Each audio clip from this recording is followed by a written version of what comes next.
Pandian store இன்னைக்கு serial எபிசோடில் என்ன நடக்க போகுதுங்கிறத இந்த வீடியோவில் பார்க்கலாம். நம்ம செந்தில் வேலை கிளம்பிட்டு இருக்காங்க. இங்கே கோமதி கிச்சனில் இருந்துட்டு ராஜி கேட்குறாங்க, என்னத்தை மீனாக்கா கூட பேசுவீங்களா பேச மாட்டீங்களா அப்படின்னு சொல்லுவோம். நான் எதுக்கு பேச போகிறேன், அவகிட்டலாம் நான் பேச மாட்டேன் அப்படிங்கிறாங்க. அப்போ நேற்று ராத்திரி பேசுனதெல்லாம் என்ன மறந்துட்டீங்களா, அப்போ நான் மாமாட்ட சொல்லவா இல்லை கத்திஸ் பேசவா நான் அப்படின்னு சொல்லுவோம். பேசாமல் வந்தால் நான் பேசுகிறேன் அப்படின்னு சொல்லிட்டு இது பண்ணுறாங்க. உடனே சரி நான் போய் மீனாக்காவை கூட்டிகிட்டு வரேன் அப்படிங்கவுமேனு மீனா வரவுமேனு பேசுங்கத்த அப்படின்னு சொல்கிறாங்க. நான் பேச மாட்டேன் அப்படி பேசுகிறீங்களா இல்லையா அப்படின்னு சொல்லவுமேனு மீனா என்ன மீனா உனக்கு என்ன முத செந்தில் வேலைக்கு போகிறா, கேசரி செய்யட்டுமா என்ன கலரில் செய்யட்டும் அப்படி இப்படிங்கும் என்னத்த பேசுகிறீங்க அப்படிங்கிறாங்க மீனா. அதுக்கு கோமதி இருந்துட்டு பேசலைன்னா தான் இவன் கத்தியை வச்சுக்கிட்டு மிரட்டுறாளே அப்படின்னு சொல்லிட்டு ராஜியை பார்க்குறாங்க. அத்தை என்னை மன்னிச்சிருங்கத்த, நான் செஞ்சது தப்பு தான் அப்படின்னு சொல்லவுமேனு ஆமாம் நீ இப்போ வீட்டுக்கு தெரியாமல் இனிமேல் எதுவுமே செய்யக்கூடாது பார்த்துக்கோ அப்படிங்க, இனிமேல் சத்தியமாக நான் எதுவுமே செய்ய மாட்டேன் அப்படின்னு சொல்லிட்டு பேசிக்கிட்டு இருக்காங்க. இங்கே செந்தில் நல்லா வேலைக்கு கிளம்பி எல்லாம் வழி அனுப்பி விட்றாங்க.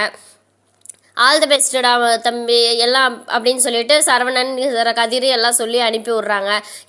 இப்போ தான் பார்க்குறதுக்கு மகராசை மாதிரி இருக்காங்க அப்படின்னு சொல்லிட்டு கோமதியும் நல்லா இது பண்ணி சந்தோஷமாக வழி அனுப்பி விட்றாங்க. ஆனால் பாண்டியன் மட்டும் இவன் செந்தில் வேலைக்கு கிளம்பும்போது இருக்கக்கூடாதுன்னு நினச்சி வேலைக்கு போயிட்டாங்க, கடைக்கு போயிட்டாங்க. அப்புறம் மீனாவோட அப்பாவும் வந்துடுறாரு. வாங்க மாப்பிள்ள நான் கூட்டிகிட்டு போகிறேன் வேலைக்கு அப்படிங்கவும், இல்லை மாமா நான் கதிர் கூட பைக்கில் வந்துடுறேன், நீங்கள் மீனாவை கூப்பிட்டுட்டு போங்க அப்படிங்கவுமே மீனாவும் அவங்க அப்பாவும் காரில் போகிறப்ப கேட்குறாங்க, என்ன மீனா என்ன வீட்டில் எல்லாத்துக்கும் சந்தோஷம் தானே மாப்பிள்ளை வேலைக்கு போகிறது எல்லாம் மதிக்கிறாங்கல்ல அப்படிங்கவும், ஆமாம்மா ஆமாப்பா எல்லாருமே மதிக்கிறாங்க அப்படின்னு சொல்லிகிட்டு இருக்காங்க. எல்லாத்துக்கும் சந்தோஷம் தானே அப்படிங்கவும், ஆமாப்பா எல்லாத்துக்குமே ரொம்ப சந்தோஷமாக தான் இருக்காங்க அப்படின்னு, எங்கே உங்கள் மாமனாரை காணோம் அப்படிங்கும், அது ஏதோ முக்கியமான வேலைன்னு சொல்லிட்டு காலையில் அவசரமாக கிளம்பி போயிட்டாருப்பா அப்படின்னு சொல்கிறாங்க. சரிப்பா அப்படின்னு சொல்லிட்டு கதிர் பைக்கில் போயிட்டு இருக்கும்போது எனக்கு என்னன்னே ரொம்ப ஒரு மாதிரி வர அப்படின்னு சொல்லி செந்தில்கிட்ட கேட்குறாங்க. அதுக்கு செந்தில் சொல்கிறாரு, இல்லை ஒன்றும் இல்லை என்னதான் இருந்தாலும் அப்பா நான் வேலைக்கு கிளம்பும்போது முத வேலைக்கு போகிறேன் இருந்திருக்கலாம் அப்படின்னு சொல்லுவோம். அட அப்பாவை பற்றி தான் தெரியும்லண்ணே, கொஞ்ச நாள் பேசாமல் இருப்பார், அப்புறம் அவரே புரிஞ்சுக்கிட்டு பேச ஆரம்பிச்சிருவாருனே, அதை பற்றிலாம் நீங்கள் ஒன்றும் ஃபீல் பண்ணாதீங்க அப்படின்னு சொல்கிறாங்க. இல்லை செந்தில் எனக்கு அப்பாவை பார்க்கணும் போல் இருக்குது, கடைக்கு போகலாம் அப்படின்னு சொல்லுவோமே. அட பேசாமல் இருனே, அப்பா அங்கே போனோம்னா ஏதாவது ஒன்று சொல்லிக்கிட்டு இருப்பார், அப்புறம் நீ வேலைக்கு போகிறப்ப நீ எதுக்கு டென்ஷனாக போகணும், பேசாமல் இருனே அப்படின்னு சொல்லிடுறாங்க. இல்லை செந்தில் எனக்கு அப்பாவை பார்க்கணும் போல் இருக்குது, நீ கடைக்கு விடு அப்படின்னு சொல்லிட்டு சரின்ட்டு பேச்சை மாற்றலான்ட்டு, ஏன்னே முன்னெல்லாம் உங்கள் மாமனார் உன்னை மதிக்கவே மாட்டார், இப்போ பாரு அவரே கார் எடுத்துகிட்டு நான் கொண்டு போய் வேலைக்கு விடுறேங்கிற அளவுக்கு இது பண்ணி வச்சுட்டா ஏன்னே அப்படின்னு, பரவாயில்லண்ணே அப்படின்னு சொல்லி, ஆமாடா அவர் தானே வேலையே வாங்கி கொடுத்தாரு, அவருக்கு உண்மையிலே நம்ம ரொம்ப கடமைப்பட்டிருக்கேன் அப்படின்னு சொல்லிட்டு பேசிக்கிட்டு இருக்காங்க. இங்கே என்னடானா பாண்டியன் ஒரு ஆளாக கடையில் வியாபாரம் பார்த்துட்ருக்காரு.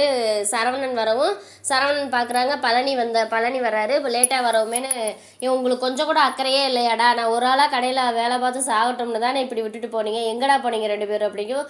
இல்லைப்பா தம்பி முத வேலைக்கு போகிறான், அதனால தான் சரி இருந்து வழி அனுப்பி விட்டு வரலாம், ஏன் மேலதாளத்தோடு வச்சு வழி அனுப்பி விட்டு வர்றீங்களாக்கோ அப்படிங்கவும், பழனி நக்கலா அதுக்கெல்லாம் வருமானம் பத்தலையேனே அப்படின்னு சொல்லி மச்சான் அப்படின்னு சொல்லுவோம். என்ன நக்கலா என்னைய பார்த்தா அப்படின்னு சொல்லிட்டு, இப்படியே உருப்படாமல் போய் தொலைங்க, யாரோ வேலைக்கு போகிறாங்கன்னா நீங்கள் எதுக்கு இங்கே வேலையை விட்டுட்டு போகிறீங்க, இங்கே கடையில் ஒரு வேலையுமே இல்லையா அப்படின்னு சொல்லி பேசிக்கிட்டு சத்தம் போட்டுட்ருக்காரு.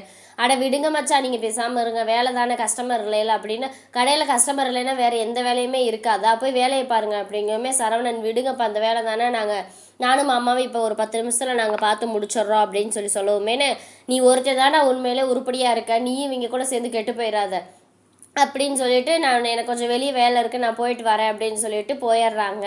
போகவுமே இங்கே சரவணன் இருந்துட்டு சொல்கிறாரு, என்னம்மாம்மா இவ்வளோ இதாக இருக்காரு அப்படின்னு, நீ தானே இப்போ தானே முத ஆரம்பிக்குது, இன்னும் போக போக பாரு என்னென்ன செய்வாருன்ட்டு, நீ தானே ஆப்பு வேணும்ன்ட்டு ஆசைப்பட்டு வந்த, அனுபவி ராஜா அனுபவி அப்படின்னு சொல்லிட்டு அவரும் நக்கலாக வம்பிழுத்துட்டு போயிடுறாரு.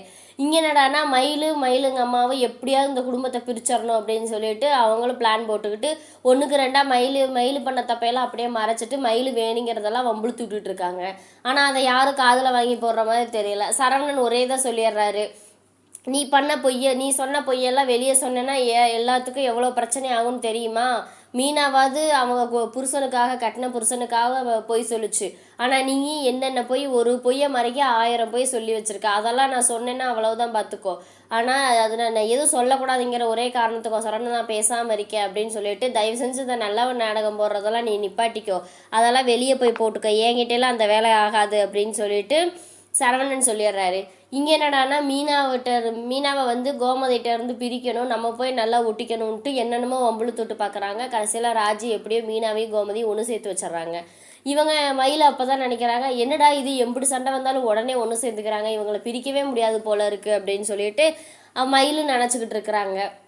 ஆனால் அங்கே அவங்க மயிலோட அம்மா எப்படியாவது இவங்களை பூரா பிரித்து வெளியே அனுப்புனாத்தே நீயும் மாப்பிள்ளையும் ஒன்றா நல்லா சந்தோஷமாக அந்த சொத்தை பூரா அமுக்க முடியும் அப்படின்னு சொல்லிட்டு மாப்பிள்ளையை கைக்குள்ளே போட்டு வச்சுக்கோ அப்படின்னு சொல்லிட்டு அவங்களும் வம்பளை விட்டுட்ருக்காங்க.